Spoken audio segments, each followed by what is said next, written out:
Bapak Ketua RT, Bapak Ketua RW di rumahnya, para ustadz, bapak-bapak hadirin sekalian yang dirahmati oleh Allah Subhanahu wa Ta'ala.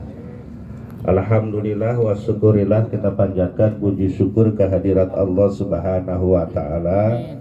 Pada kesempatan malam hari yang penuh rahmat dan berkah ini, Allah menakdirkan dan mengumpulkan kita bersama-sama di tempat ini, yaitu dalam rangka kita memenuhi undangan dari keluarga almarhum Bapak Tuan bin Bapak Haji Irin, yang mana beliau memohon untuk didoakan agar almarhum Bapak Haji Tuan bin Bapak Haji Irin yang saat ini beliau dalam keadaan sendiri, terasing dan terpisah dari keluarga, dari istri, dari anak, dari menantu, dari handai tolan, dan dari kita semua. Sendiri nggak Pak? Sendiri. Maka pantas dan wajar kalau keluarganya mengundang nih sampai dengan 540 hari ini kepada kita untuk bersama-sama mendoakan. Tentu dengan harapan mendapatkan ampunan dan maghfirah dari Allah Subhanahu wa Ta'ala. Ya, mudah-mudahan Allah mengampuni dosa-dosanya, kemudian Allah tempatkan di Raudhah Miryadil Jannah, dan keluarganya tentu juga mengikhlaskan atas segala yang telah diberikan musibah ini dari Allah Subhanahu wa Ta'ala.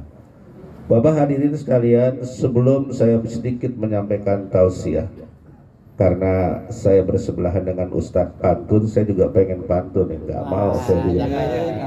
Belum, masa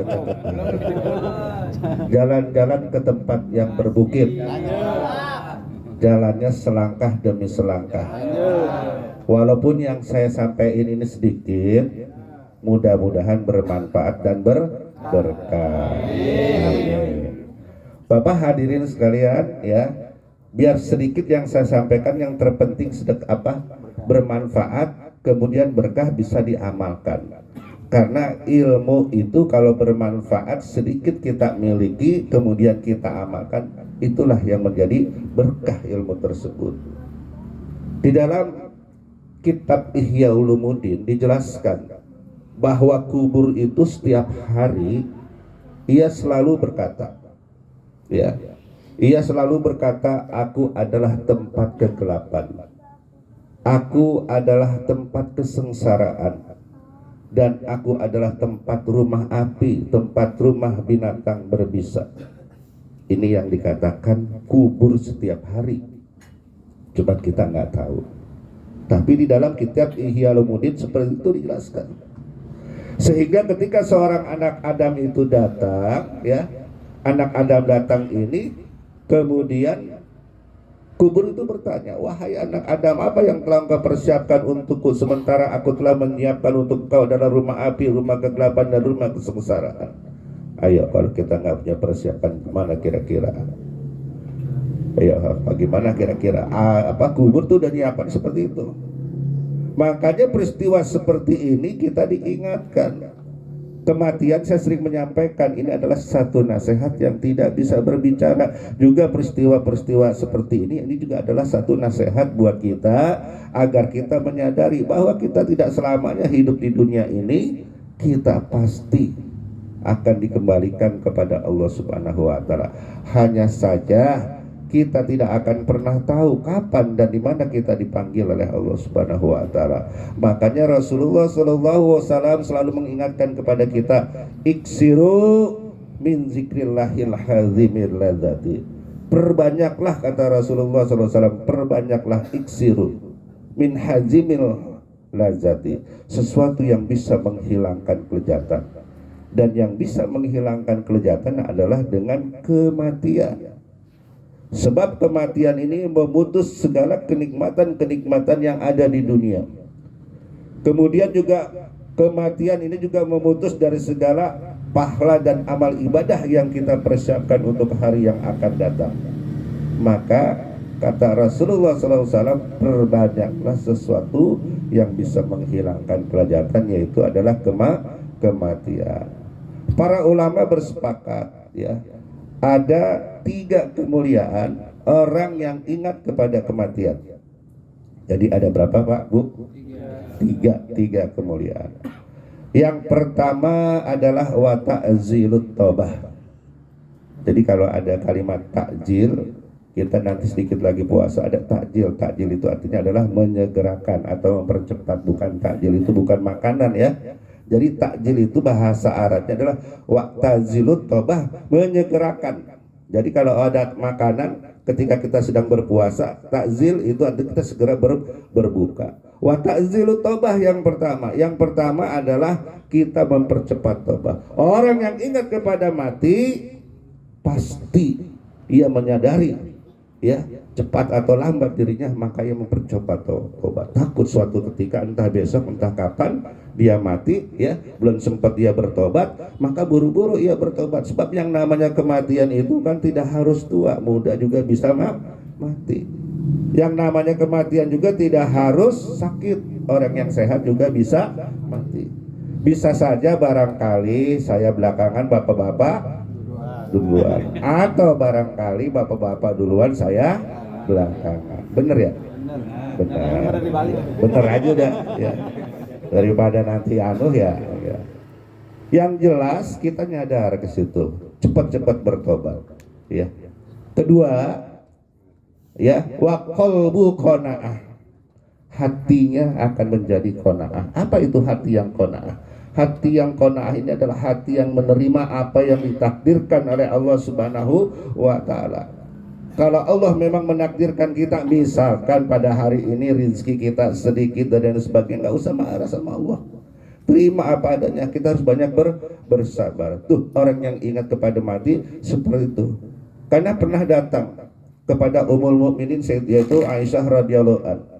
Ada seorang wanita ini datang kepada Aisyah radhiyallahu anha.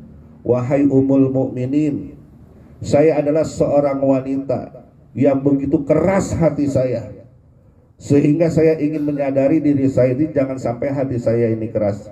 Ada nggak kira-kira nasihat dari Ummul Mukminin? Apa yang dikatakan oleh Aisyah radhiyallahu anha? Karena dia sudah diajarin oleh Rasulullah, perbanyaklah mengingat kematian, satu hari satu malam 21 kali. Pernah nggak kita ketika kita satu hari ingat kematian bahwa diri kita akan mati? Jadi Aisyah mengajarkan kepada Sofiyah yang bertanya kepada dia, ingat pada mati dalam satu hari satu malam 21 kali. Kemudian diamalkan nasihat itu. Tidak lama kemudian dia datang lagi kepada Aisyah, wahai Aisyah, Ummul Mukminin, engkau benar. Setelah aku menyadari bahwa aku akan mati dan tidak selamanya hidup di dunia ini, maka sekarang aku akan menerima apa yang ditakdirkan oleh Allah Subhanahu wa taala. Hatiku akan menjadi qanaah.